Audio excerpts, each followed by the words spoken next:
A gravação começa com um barulho baixo de colchão, o tipo de mola velha que range quando você muda de posição. Depois, silêncio. Depois, a minha voz. Estou deitada no quarto dos fundos da casa do meu pai, na rua 7 de Setembro, no Palmital. A cama tem um edredom cor de vinho que ele nunca trocou desde que minha mãe morreu. Cheira a naftalina e a algo que eu não sei nomear, mas que me lembra ter 10 anos e achar que o mundo tinha tamanho definido. Hoje é segunda-feira à noite. Amanhã de manhã, às 8 horas, tem audiência no Fórum Trabalhista. E eu não consigo dormir. Então, vou falar. O celular está aqui na minha mão, tela virada para cima, iluminando o teto. Vou contar tudo em ordem. A ordem importa. É o que separa uma mulher destruída de uma mulher que destruiu o argumento do adversário. Aprendi isso com 4 anos de casamento e 6 semanas de silêncio calculado.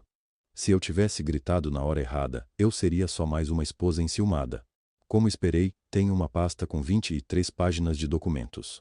Mas antes de explicar a pasta, preciso explicar a sala. Era a última quinta-feira de setembro. Renato estava de terno cinza, o de risca fina, que ele só usa quando quer parecer mais importante do que é. O relógio de ouro no pulso, presente que ele disse que tinha comprado com o 13º, de 2 anos atrás. Ele estava de pé na frente de um projetor, apontando para gráficos de ocupação de leitos, e havia pelo menos 20 pessoas sentadas em volta da mesa comprida da sala do conselho do Hospital Regional de Marília. Doutora Conceição Albuquerque na cabeceira, de óculos de meia-lua, com aquela expressão de quem já viu tudo e não se impressiona com nada. Ele não me viu entrar porque estava de costas para a porta. A secretária tentou me parar. Senhora, a reunião é fechada. Eu sorri para ela, o mesmo sorriso que usei por 4 anos no jantar, e mostrei o documento de identificação e a carta do advogado que garantia meu direito de apresentar evidências relacionadas a um processo em tramitação. Ela não sabia o que fazer com aquilo. Abriu a porta. Foi quando Renato virou. Eu estava de blusa branca e calça preta, segurando uma pasta azul de plástico, daquelas que se compra em qualquer papelaria por menos de R$ 10. E ele ficou sem cor. Não é força de expressão. A pele do rosto dele literalmente esbranquiçou, como se alguém tivesse apertado um interruptor. O marcador de apresentação caiu da mão dele e rolou pelo chão de linóleo. Ninguém se abaixou para pegar. Doutora Conceição tirou os óculos, olhou para mim, olhou para ele, e disse com aquela voz calma de quem chefia um pronto-socorro há 15 anos. Renato, você conhece essa senhora? Ele abriu a boca, fechou, abriu de novo. Eu respondi, antes dele. Beatriz Campos Drummond, esposa dele, e tenho documentos que o conselho precisa ver. Vou pausar aqui, 1 segundo. Som de gole d'água. Pronto, mas para você entender aquele momento, para entender por que ele ficou imóvel enquanto eu caminhava até a mesa sem tremer, precisa entender a terça-feira de agosto. Precisa entender o que eu fui fazer no hospital naquele dia e o que encontrei sem estar procurando, porque eu não fui até o Hospital Regional de Marília, naquela terça, para visitar o Renato, nem para surpreendê-lo, nem por ciúme, nem por desconfiança do tipo que se sente quando a mensagem demora para ser respondida. Eu fui porque havia recebido uma ligação anônima 3 dias antes, e a voz do outro lado tinha me dito que meu marido estava desviando verbas da conta do hospital. Era isso que eu ia investigar. Era sobre dinheiro. Era sobre fraude administrativa. O que encontrei foi muito pior. Mas antes de chegar àquela terça-feira de agosto, você precisa entender como era você que eu demoro a vida que eu achava que tinha. Acordo às 6 da manhã, todo dia. O alarme toca e antes mesmo de abrir os olhos, já estou planejando o lanche das crianças. 23 alunos de 4 anos na Escola Municipal Monteiro Lobato não perdoam o improviso. Segunda-feira, fruta com iogurte. Terça, bolo de cenoura. Quarta, tapioca. É uma liturgia que aprendi a respeitar porque para uma criança de 4 anos, a previsibilidade é segurança. Enquanto cortava banana ou mexia a massa do bolo às 6:30 da manhã, Renato dormia. Ele sempre dormia. O hospital tinha plantões que iam até madrugada, então eu aprendi a fazer tudo no volume mínimo. Panela sem barulho, geladeira fechada devagar, porta do quarto bem encostada. Aprendi a ser silenciosa dentro da minha própria casa. A escola fica a 18 minutos de ônibus da Rua das Acácias. Eu ia sempre no mesmo horário, sentava no mesmo banco, perto da janela, do lado esquerdo. Chegava às 7:40, montava a sala, recebia os pais às 8. Tinha uma mãe que todo dia me dizia, a senhora é um anjo, professora Beatriz. E eu sorria, porque era o tipo de coisa boa de ouvir quando você passa a maior parte do tempo sentindo que é invisível em casa. Às 18 horas, eu voltava. Aquecia o jantar que tinha deixado preparado de manhã. Esperava. Às vezes Renato chegava às 20 horas, às vezes à meia-noite, às vezes eu já estava dormindo e ouvia a chave na fechadura sem me mexer, fingindo para mim mesma que estava tudo bem porque ele tinha mandado mensagem dizendo vai demorar, reunião urgente. Mas olha, eu preciso ser honesta com você sobre uma coisa. Renato não era um monstro desde o começo. Isso é importante, porque se fosse fácil de odiar desde o início, eu não teria ficado 4 anos. No segundo aniversário de casamento, ele chegou em casa com um buquê de lírios amarelos. Não rosas. Lírios, porque eu tinha comentado uma vez, só uma vez, que lírio tem um cheiro que parece festa, ele lembrou. Eu fiquei parada na porta da cozinha com o cheiro daquelas flores espalhando pelo apartamento e pensei, esse homem me vê. Quando o segundo ciclo de fertilização não funcionou, ele chorou. Chorou de verdade, com o queixo tremendo, sentado na beira da cama de hospital enquanto a médica ainda explicava os próximos passos. Eu fui quem segurou a mão dele. E ele disse, com a voz partida, a gente vai tentar de novo, não desiste não. Então sim, eu amava um homem que existia. O problema é que esse homem parou de existir em algum momento, e eu não percebi a data exata em que isso aconteceu. O afastamento foi lento. É sempre lento, eu acho. Primeiro são os jantares esquentados no micro-ondas. Depois são os fins de semana no hospital. Depois é aquela sensação de estar deitada ao lado de alguém e não saber o que está passando pela cabeça dele. Fui achando que era o cansaço do cargo. Renato tinha que tinha assumido a administração geral do hospital 2 anos antes e a pressão era real. Eu via os e-mails, ouvia ele falar de auditoria, de fornecedor atrasado, de funcionário que sumiu sem avisar. Era plausível. Então, eu engoli. Mas nos últimos 8 meses, alguma coisa mudou de um jeito diferente. Mais específico, Renato parou de usar o relógio de ouro quando saía à noite. O relógio que o pai dele tinha dado quando formou, aquele que ele nunca, em 4 anos, tinha tirado do pulso voluntariamente. Certa noite eu perguntei, de passagem, sem drama. Cadê seu relógio? Ele respondeu sem me olhar. O fecho tá quebrado. Vou levar para consertar. 3 semanas depois, o relógio estava na gaveta.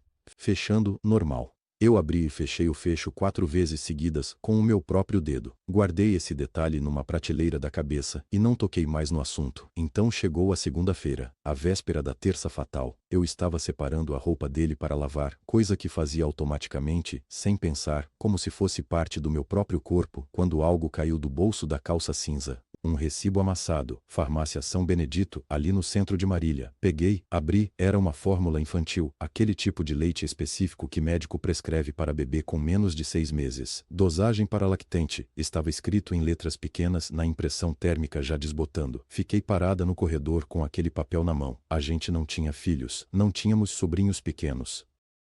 Não havia nenhuma criança na nossa vida que precisasse de fórmula pediátrica. Dobrei o recibo, coloquei no bolso do meu avental e fui terminar a separação de roupa como se nada tivesse acontecido, enquanto o coração batia num ritmo que não era meu. Naquela terça-feira de agosto, saí de casa com uma marmita de esmalte azul na mão e um recibo dobrado queimando no bolso do casaco. Tinha inventado um motivo plausível mesmo para mim mesma. Renato estava esquecendo de almoçar direito. A secretária dele já tinha me ligado 2 vezes, comentando que ele vivia tomando café no lugar de comida de verdade. Então, eu ia levar marmita, frango com quiabo, arroz, feijão, normal, esposa atenciosa, coisa que uma esposa faz. O que eu não admitia ainda, nem para o espelho, era que eu ia lá para entender o que aquele recibo significava. O Hospital Regional de Marília tem 2 blocos. O administrativo fica na entrada principal, com aquele cheiro de álcool gel e papel de impressora que gruda na roupa. A ala pediátrica fica nos fundos, separada por um corredor comprido com piso de granilite bege que range quando está úmido. Subi até o 2º andar. A secretária de Renato, Dona Cláudia, estava ao telefone e me fez sinal com a mão. Ele não estava ali. Desceu há uns 20 minutos, ela disse cobrindo o bocal do telefone com a palma. Acho que foi até a ala de internação checar uma coisa. Dei obrigada. Desci. Fui pelo corredor comprido. E parei. Parei porque pela janela de vidro que dava para o quarto 3 da ala pediátrica, eu vi meu marido. Renato usava jaleco branco. Ele não é médico. Em 8 anos que eu o conheço, 4 deles casada com ele, nunca vi meu marido de jaleco. Ele é administrador. Terno, camisa, gravata às vezes. Jaleco não. Mas ali ele estava, com jaleco aberto sobre a camisa azul que eu tinha passado na segunda-feira, segurando 2 bebês pequenos, um em cada braço. Os bebês eram minúsculos. Aquele tipo de minúsculo que você esquece que existe até ver de perto, com as cabeças desproporcionalmente grandes no corpo que ainda está aprendendo a ser corpo. Renato tinha os olhos vermelhos. Não de choro recente, de choro que já tinha secado mas ainda estava na pele. Simone Ferreira estava de uniforme de auxiliar de enfermagem, azul claro, cabelo preso numa trança baixa. Eu a conhecia de vista. Tinha cruzado com ela algumas vezes no hospital quando vinha buscar Renato, uma dessas mulheres que você nota vagamente porque são bonitas de um jeito descansado, sem esforço. Ela estendeu os braços e pegou um dos bebês. Foi esse gesto que me partiu ao meio. Não foi rápido, nem cuidadoso, do jeito de quem está pegando o filho de outra pessoa. Foi o gesto de quem já fez aquilo 1000 vezes, de quem encaixa aquele peso específico debaixo do braço sem pensar, de quem conhece cada dobra de pescoço daquele bebê de cor. Renato disse alguma coisa. Eu não ouvia. O vidro era grosso e o corredor tinha o som abafado de hospital. Aquele silêncio que não é silêncio. Mas eu vi o movimento da boca dele. Simone riu. Não foi o riso de duas pessoas que trabalham juntas. Foi o riso de duas pessoas que têm uma piada que mais ninguém entende. O riso de quem divide uma cama, uma conta, uma vida. Fiquei parada ali por 43 segundos. Sei o número exato porque semanas depois, com a ajuda de Fernanda, eu consegui acesso às imagens da câmera de segurança daquele corredor. Tem uma gravação de 43 segundos de uma mulher de casaco bege parada diante de uma janela, com uma marmita de esmalte azul na mão, sem se mover. 43 segundos. Depois, eu virei e fui embora. Não me lembro de ter decidido virar. O corpo simplesmente girou e colocou um pé na frente do outro, como se soubesse que a cabeça não estava mais disponível para esse tipo de decisão. Cheguei no estacionamento, abri o carro, sentei. A chave ficou parada na minha mão por um tempo que não consigo calcular. Tentei colocar na ignição, errei o buraco. Tentei de novo, errei de novo. Na terceira tentativa, a chave entrou, mas eu não consegui girar. A mão estava tremendo, num ritmo que parecia separado de mim, como se pertencesse a outra pessoa. A marmita estava no banco do passageiro. Cheiro de quiabo, frango que eu tinha levantado cedo para cozinhar. Peguei o celular, liguei para meu pai. Seu Roberto atendeu no segundo toque, do jeito que ele sempre atende, como se estivesse esperando. Pai, eu disse. A voz saiu mais fina do que eu queria. Eu preciso ir aí. Ele ficou quieto por exatamente um segundo. Um segundo só.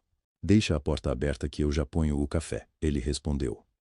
Não perguntou nada. Não pediu explicação. Não disse que estava tudo bem, porque não estava, e ele sabia disso sem que eu tivesse dito uma única palavra, além de 4. Desliguei, apoiei a testa no volante, e finalmente consegui girar a chave. O bairro Palmital cheirava a mato molhado naquela hora da noite. As ruas sem calçamento faziam meu carro chacoalhar em cada buraco, e eu deixei isso acontecer. Deixei o volante vibrar nas minhas mãos, porque precisava sentir alguma coisa concreta. A luz da cozinha do meu pai estava acesa. Ele estava de pé na porta antes mesmo de eu desligar o motor. Chinelo de borracha, camiseta velha do Corinthians, cabelo branco amassado de um lado. Não veio até o carro. Ficou ali parado, segurando a porta aberta, e isso foi suficiente. Entrei. A cozinha era pequena e cheirava a café passado há pouco. Meu pai tinha colocado 2 xícaras na mesa, as de porcelana branca com a borda azul, que minha mãe comprou num mercadão quando eu tinha uns 6 anos. Ele nunca trocou essas xícaras. Me sentei, ele se sentou do lado sem dizer nada e nós dois ficamos olhando o café esquentar as xícaras por fora. O relógio de parede fazia tic-tac. Esse relógio eu conheço desde sempre. Ele marca o mesmo ritmo há 30 anos e nunca me pareceu tão alto quanto naquela noite. Não sei quanto tempo ficamos assim. O café foi esfriando. Eu via o vapor sumindo aos poucos, até não ter mais nada subindo daquela xícara escura. Meu pai descascou uma laranja. Fez isso sem cerimônia, sem perguntar se eu queria, como se descascar laranja às 11 da noite para a filha fosse a coisa mais normal do mundo. Separou os gomos. Colocou no pratinho que ele usa para frutas. Empurrou na minha direção. Comi um gomo. E então, sem planejar, sem saber direito como ia sair, abri a boca. Pai, eu disse, acho que ele tem filhos com outra. O silêncio que veio depois disso não era vazio. Era pesado, do tipo que ocupa a cadeira. Meu pai ficou olhando para o pratinho de laranja, passou a mão na toalha de mesa quadriculada, aquela toalha plástica que ele também nunca trocou. Respirou fundo, devagar, uma vez só. Você tem certeza? Ele disse por fim. Não era pergunta, mas era. Ou você acha?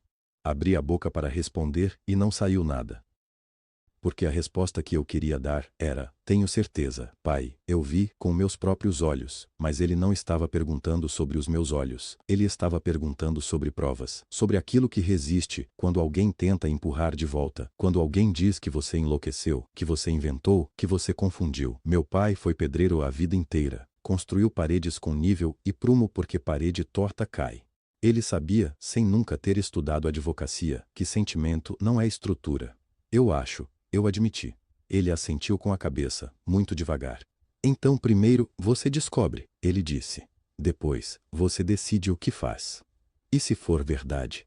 Ele me olhou. Os olhos dele são castanhos, pequenos, com aquelas rugas de canto que ele ganhou de tanto trabalhar no sol. Me olhou como quem olha para alguém que já conhece a resposta e só precisa ouvir em voz alta. Se for verdade, ele disse, aí você age como filha minha. Não precisei perguntar o que isso significava. Eu sei o que significa ser filha dele. Significa não gritar quando você pode falar. Significa não correr quando você pode andar com o passo certo.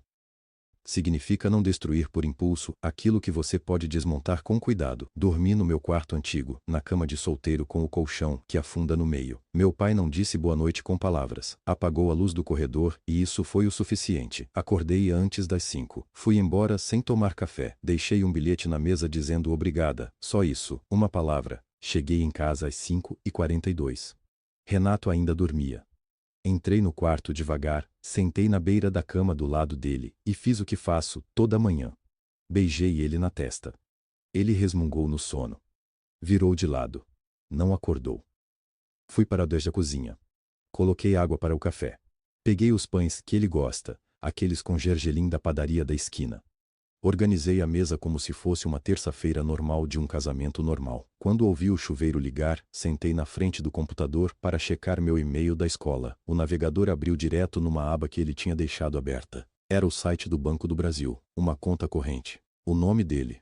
Um saldo que eu nunca tinha visto e um histórico de transferências regulares todo 20º e todo 5º dia de cada mês, para um CPF que eu não reconhecia. O chuveiro ainda estava ligado. Eu tinha menos de 10 minutos. Peguei o celular e fotografei a tela. Fotografei a tela e coloquei o celular no bolso do avental. Quando Renato desceu para o jantar, cheirava ao meu sabonete de lavanda. Ele sempre usava o meu sabonete, nunca o dele, e até aquela noite eu achava isso fofo. Ele se sentou, abriu o sorriso de sempre e disse: pão com gergelim? Da Dona Ângela. Da Dona Ângela, confirmei. Passei a manteiga no meu pão devagar. Perguntei sobre o plantão. Ouvi. Ri no momento certo. Depois do jantar, enquanto ele assistia à televisão, fui ao quarto, sentei no chão ao lado da cama e abri a foto no celular. Aumentei. Li cada linha do extrato com tanta calma que me assustei comigo mesma. Todo o 20º e todo o 5º dia de cada mês. R$ 2.400. Transferência automática para um CPF registrado como S.A.F. Simone Aparecida Ferreira. Fiz as contas de cabeça. 3 anos de transferências regulares. Mais de R$ 86 mil, enquanto a gente adiava a viagem para Florianópolis porque as finanças estavam apertadas. Nessa noite, decidi que ia fazer tudo com calma, tudo com método. Fui ao cartório do 2º ofício de Marília, numa quarta-feira de manhã, entre a primeira e a segunda aula, usando a hora vaga que tenho porque minha turma tem aula de educação física. Entrei com minha carteira de identidade, fiz cara de funcionária pública entediada e pedi à atendente, uma moça de unhas compridas vermelhas e ar de quem já viu tudo, certidões de registros recentes com o sobrenome Drummond. Ela olhou para mim. Família sua? Do meu marido, disse. Questão de inventário. Não era verdade, mas não era mentira tão grande assim. Ela voltou em 6 minutos e me entregou 2 certidões plastificadas numa folha só. Miguel Ferreira Drummond e Mateus Ferreira Drummond, nascidos em maio, registrados em junho. Pai: Renato Augusto Drummond. Mãe: Simone Aparecida Ferreira. Junho, 2 meses antes de eu ver pela janela da ala pediátrica. Guardei as certidões dentro da agenda escolar, entre o planejamento de uma aula sobre animais da floresta e uma lista de chamada que eu já não precisava mais. A próxima etapa foi a mais fria que já fiz na vida. Numa manhã de sábado, em que Renato foi ao hospital resolver uma urgência administrativa, aprendi a ouvir as aspas invisíveis em tudo que ele dizia. Limpei o ralo do box com uma pinça, coloquei 5 fios de cabelo dele dentro de um envelope plástico transparente que guardei de uma embalagem de remédio. Fui ao Laboratório Diagnósticos Paulista, na Avenida Sampaio Vidal, com as certidões xerocadas e o envelope. A recepcionista explicou o procedimento. 10 dias úteis para o resultado.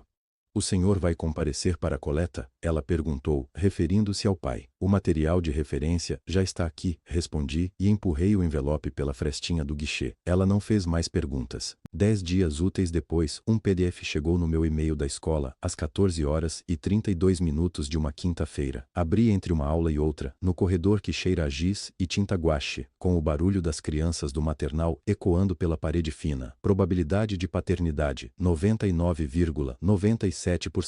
Imprimi 3 cópias. Guardei as 3 em lugares diferentes. A última etapa foi a mais difícil, não porque exigiu coragem, mas porque exigiu paciência. Esperou-se a noite em que Renato chegou depois da meia-noite, tomou 2 dedos de uísque e dormiu de costas com a boca entreaberta, o celular na mesinha do lado dele. Esperei mais 40 minutos. Ouvi a respiração ficar mais funda, mais regular, uma espécie de ronco baixo que ele nunca admitiu ter. Peguei o celular. A digital não funcionou com o dedo dele dormindo frouxo. Tive que usar o código que vi ele digitar uma vez no aeroporto de Congonhas, 2 anos atrás, o aniversário da mãe dele. 847 mensagens com Simone. 3 anos de conversa.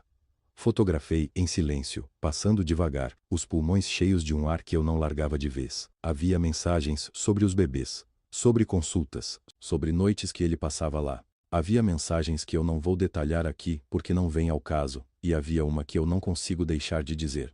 Simone perguntou: "Você vai contar para ela?" Renato respondeu: "Não é hora, ela é instável emocionalmente. Preciso parar um segundo. Respira." Instável. Ele me chamou de instável para justificar a própria covardia. Eu, que segurei a onda de 4 anos de tentativas frustradas de engravidar sem nunca quebrar um prato. Eu, que continuei dando aula para 23 crianças de 4 anos todos os dias enquanto meu casamento virava farsa. Instável. Tudo bem. Continuo. Fernanda guarda os documentos impressos na casa dela, no bairro Palmital, dentro de uma lata de biscoito de polvilho, no alto do armário da cozinha. Ela sabe o que tem lá dentro. Ela não perguntou tudo, e eu não contei tudo, porque tem um documento que nem Fernanda viu, um documento que eu ainda não revelei para ninguém, e que muda a proporção de tudo que eu achei que sabia. Era um evento de fim de semestre na escola, churrasco das famílias, na segunda semana de setembro. Eu estava perto da grade do portão com um copo de suco de maracujá na mão quando ouvi a voz dela, doutora Conceição Albuquerque, a diretora clínica do hospital, a mãe da Mariana, uma das minhas alunas de 4 anos, que passava o tempo todo abraçada na minha saia durante o recreio. Ela estava conversando com outra mãe sobre trabalho, daquele jeito cansado de quem fala de problema sem querer falar de problema. O Renato tem um talento para apagar incêndio, ela disse, mordendo um espetinho. Sempre aparece uma coisinha nas contas, e ele já está lá resolvendo antes de eu precisar perguntar.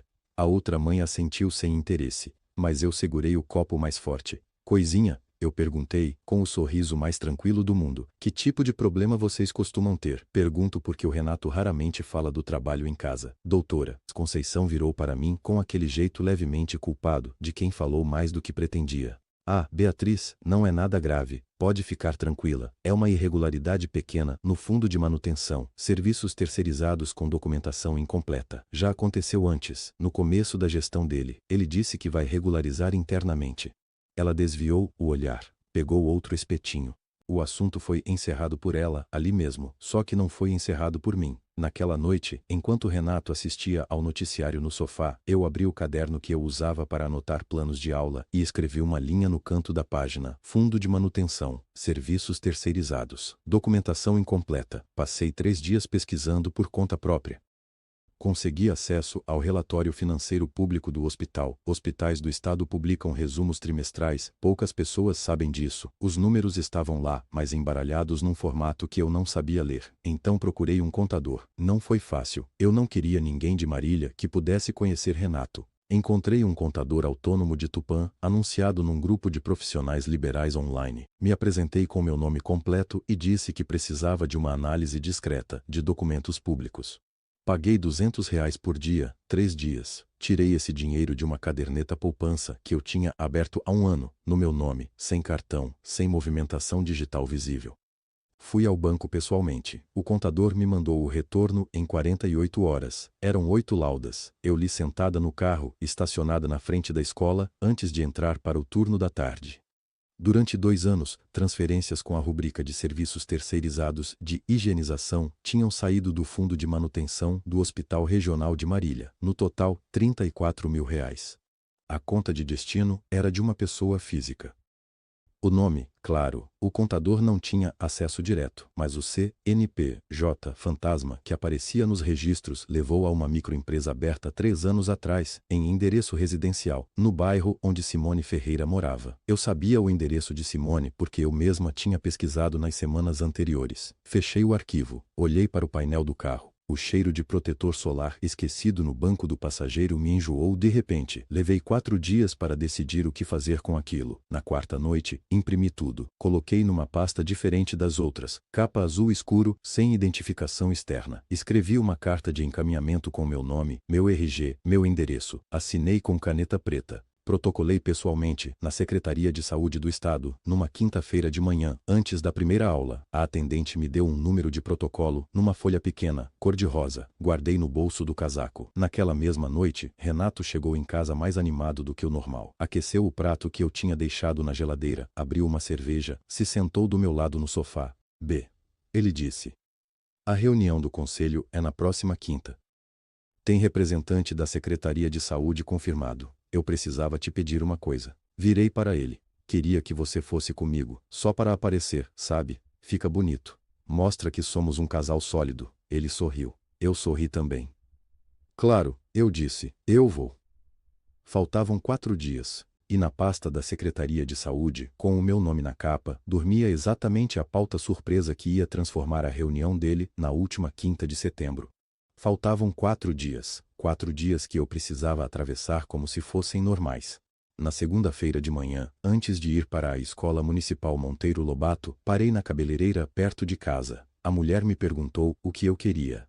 Disse, tira 1 centímetro, só 1. Ela me olhou no espelho com aquela cara de quem acha pouco. Eu sabia que era pouco. Era o suficiente. Quando saí, o cabelo estava igual, mas eu sabia da diferença. Na escola, preparei o planejamento da semana seguinte com uma atenção que eu mesma estranhei. Coloquei músicas de roda para segunda e terça. Atividade de argila na quarta. Na quinta, quando eu não estivesse lá, deixei uma sequência de história que qualquer substituta conseguiria conduzir sem esforço. As crianças de 4 anos são mais sensíveis do que a maioria dos adultos imagina. Elas sentem quando a rotina treme. Não queria que tremesse por causa de mim. A Fernanda veio me ajudar a organizar o cantinho de leitura, no intervalo, e me olhou de um jeito que ela não precisou explicar. Você tá bem? Ela perguntou. Tô, eu disse. B. Tô, Fernanda. Ela assentiu devagar. Tinha aprendido a não insistir. Pegou uma pilha de livros e foi arrumando a prateleira, me dando o silêncio que eu precisava sem fazer cerimônia disso. Na terça à tarde, peguei o caminho mais longo de volta para casa. Passei em frente ao hospital regional. Passei pela janela da ala pediátrica. Andei devagar. Olhei. Vi os berços. Vi uma enfermeira de jaleco verde conversando com uma mãe jovem. Vi o corredor comprido com a luz fria de sempre. O cheiro de álcool gel chegou até mim pelo ar que vinha do hall da entrada quando alguém abriu a porta. Continuei andando. Não parei. Não precisei. Só queria saber se o peito ia apertar, se os joelhos iam ceder, se o corpo ia trair o que a cabeça tinha decidido. O corpo não traiu. Andei até o fim da calçada, virei na esquina e fui para casa. Na quarta-feira à noite, Renato chegou com uma energia que eu não via há meses. Jogou a pasta na cadeira, afrouxou a gravata, veio me dar um beijo no rosto com aquele perfume de reunião que ele usava nos dias importantes. Amanhã vai ser grande, ele disse, se servindo de água na cozinha. O relatório ficou impecável. A doutora Conceição leu antes e aprovou tudo. O representante da Secretaria de Saúde é aquele Marcos, que já conhece o hospital. Deve ser tranquilo. Que bom, eu disse, sem tirar os olhos da panela. Você vai de que amanhã? Tem que ser formal, mas não precisa exagerar. Já escolhi. Qual? O azul marinho, eu disse, com o blazer fechado. Ele assentiu, satisfeito. Perfeito. Fica elegante. Jantamos.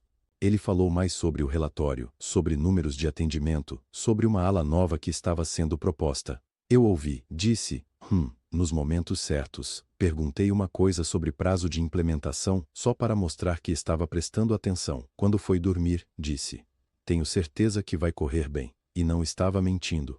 Tinha certeza mesmo. Ele apagou a luz às 22 horas. Eu fiquei acordado ouvindo a respiração dele ficar pesada, depois ficar regular, depois ficar o que era, o sono de quem não tem nada a temer. Levantei perto da meia-noite, no banheiro, acendi a luz acima do espelho, a luz fez aquele zumbido baixo de sempre, o que a gente nunca conserta porque se acostuma com o barulho. Me olhei. Tinha passado 6 semanas sendo outra pessoa na frente dele.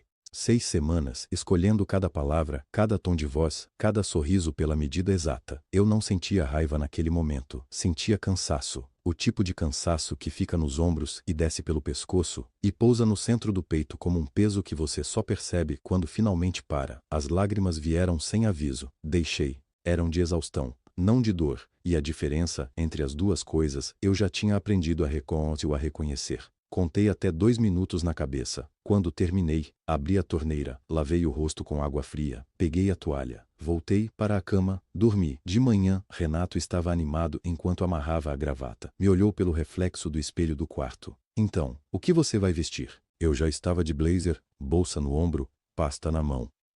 Algo que eu nunca mais vou querer usar depois, eu disse. Ele riu, achando que era uma brincadeira sobre roupa de evento formal. Eu também ri. Saímos juntos pela mesma porta. O corredor do hospital cheirava a álcool gel e café velho quando passei por ele às 14h47 de uma quinta-feira de setembro. Eu sabia o horário exato porque tinha cronometrado.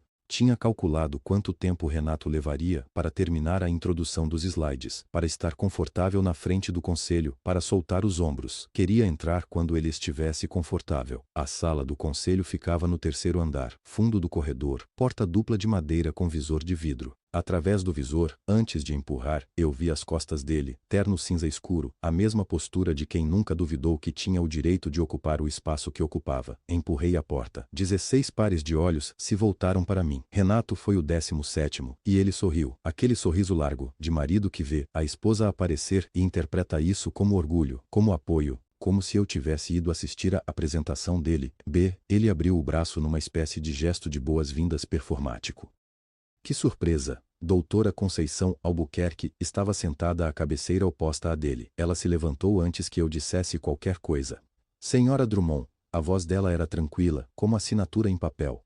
Obrigada por vir. Tínhamos combinado que a pauta adicional entraria antes do relatório do administrador. Renato franziu a testa. Pauta adicional. Ninguém respondeu a ele. Os 2 representantes da Secretaria de Saúde do Estado, homem e mulher, ambos de terno, ambos com pastas na frente, abriram as pastas ao mesmo tempo.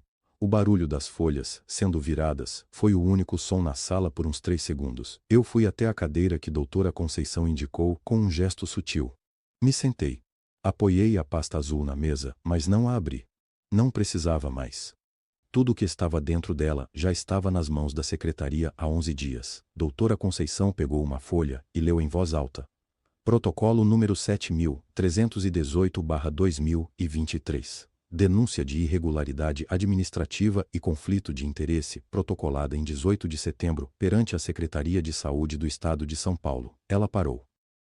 Assinada por Beatriz Campos Drummond. O silêncio que seguiu foi diferente de todos os silêncios que eu tinha praticado nas últimas 6 semanas. Era um silêncio que ocupava a sala como gás. Renato olhou para a folha, olhou para a assinatura, olhou para mim. Eu não desviei. Mantive o olhar direto, como faço com as crianças quando elas perguntam algo que merece resposta honesta. A voz dele saiu diferente, menor. O que você fez? Eu esperei um segundo antes de responder. Não por efeito dramático, por exatidão. Documentei, eu disse, baixinho, como professora que explica algo pela última vez a um aluno que teve chances suficientes de entender. Ele piscou, abriu a boca, fechou. Um dos médicos-chefes, o Dr. Harada, tossiu discretamente e olhou para a janela. Para a janela. A representante da secretaria, cabelo curto, óculos de aros finos, virou uma página na pasta e falou sem levantar os olhos. Senhor Drummond, em função da natureza das irregularidades documentadas e do protocolo em vigor, precisamos solicitar que o senhor entregue o crachá de administrador-geral antes de deixar a sala. A diretoria clínica assumirá as funções interinas a partir de agora. O crachá estava preso no bolso do paletó dele. Eu conseguia ver o retângulo de plástico daqui. Renato olhou para a doutora Conceição. Ela não disse nada. Ele olhou para o doutor Arada. O doutor Arada continuava olhando para a janela. Ele varreu a sala inteira com os olhos, procurando alguém, qualquer pessoa, qualquer rosto que devolvesse algo além de silêncio profissional. Ninguém interveio. Ele tirou o crachá devagar, como se cada segundo a mais com ele na mão fosse adiar o que estava prestes a acontecer. Depois, colocou sobre a mesa. Não entregou na mão de ninguém, apenas colocou, e saiu da sala, sem olhar para mim. Eu esperei 30 segundos, contei mentalmente. Depois peguei minha pasta, agradeci à doutora Conceição com um aceno de cabeça e segui pelo corredor. O cheiro do hospital naquele horário era de álcool gel e café velho da copa. Um cheiro que eu ia associar àquele dia pelo resto da vida. Encontrei Renato parado perto das cadeiras de espera do corredor lateral. Ele tinha afrouxado o nó da gravata. Estava com o celular na mão, mas não estava digitando nada, só olhando para Teork. Beizame mostrige da tela minha mobile Hiskerwatz, Oshidjo. Quando me viu, deu 2 passos na minha direção. Beatriz, a voz era baixa, rouca. Você não entende nada do que aconteceu. Não respondi. Eu ia resolver, estava tentando encontrar o momento certo. Os meninos precisavam de mim, você precisa entender isso. Ele avançou mais um passo e agarrou meu braço, não com violência, mas com aquela pressão desesperada de quem está afundando e tenta segurar qualquer coisa que flutua. Eu olhei para a mão dele no meu braço. Ele soltou. Abri a pasta. Tirei a fotografia, aquela que eu tinha impresso em papel fosco, tamanho 15 por 21 centímetros, porque queria que os detalhes ficassem nítidos. Ele, os gêmeos no colo, Simone ao lado com a mão no ombro dele, a janela da ala pediátrica, a luz da tarde entrando oblíqua. Coloquei nas mãos dele. Eu entendo tudo, há 6 semanas. Ele olhou para a Vitor, olhou para a foto. Ficou olhando por tempo demais. Não disse mais nada. Guardei a pasta sob o braço e ia dar meia volta quando ouvi o som de passos rápidos vindo da ala de enfermagem, salto baixo batendo no piso de linóleo com aquela pressa de quem foi chamado de surpresa e ainda não sabe exatamente o que está andando em direção. Simone apareceu na curva do corredor com o jaleco ainda abotoado, o crachá torcido no peito, uma mecha de cabelo escapada do coque. Ela parou quando nos viu. Os 3 ficamos parados. Renato deu um passo em direção a ela. Simone, foi a única palavra que saiu.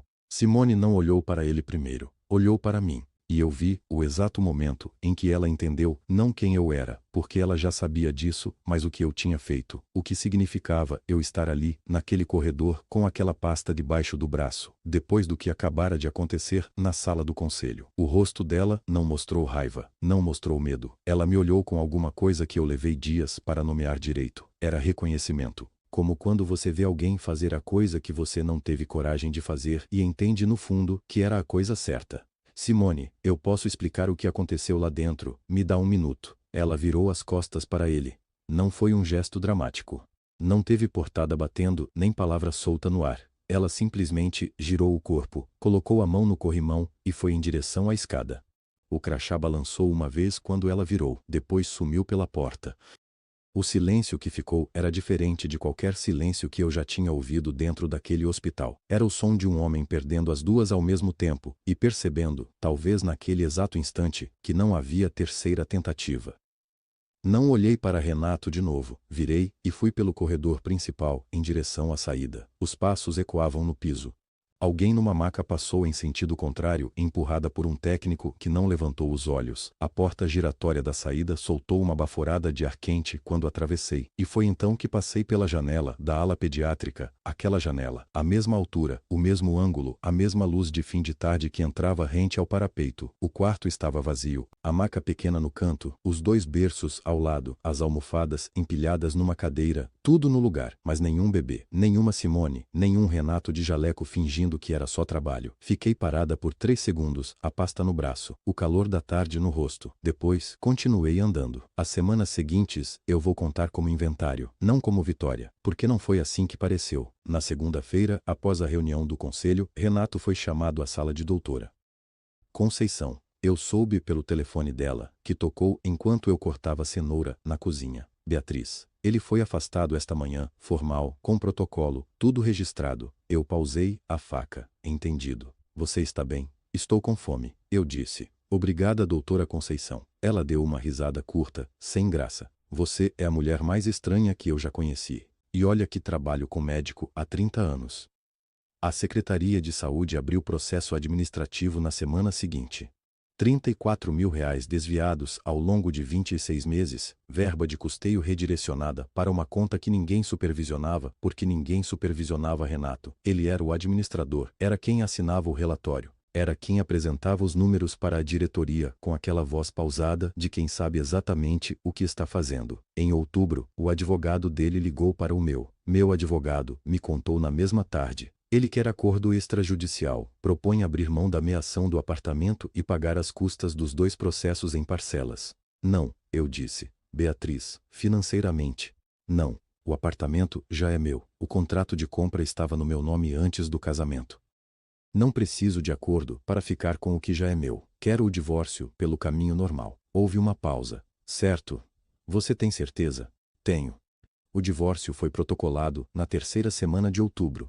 O apartamento da Rua das Acácias ficou comigo porque sempre foi meu. Eu tinha comprado com herança da minha mãe, 2 anos antes de conhecer Renato. Ele sabia disso. Quando propôs o acordo, estava tentando me vender de volta o que já era meu. É o tipo de coisa que ele faz. Simone, eu não esperava. Quando os documentos do processo circularam, e em Marília, essas coisas circulam, ela descobriu que Renato era casado desde antes de começar com ela. Não depois, antes. 3 anos de promessa de que ia resolver, de que ia separar, de que a situação era complicada. E a situação era complicada porque eu existia, e ele preferia me esconder a fazer qualquer escolha real. Ela assinou o depoimento contra ele no processo trabalhista por assédio moral. Era subordinada direta dele no hospital. Ele usou essa posição do começo ao fim, para aproximar, para controlar, para ameaçar quando precisava de silêncio. O depoimento dela tinha 4 páginas. Meu advogado me mandou uma cópia.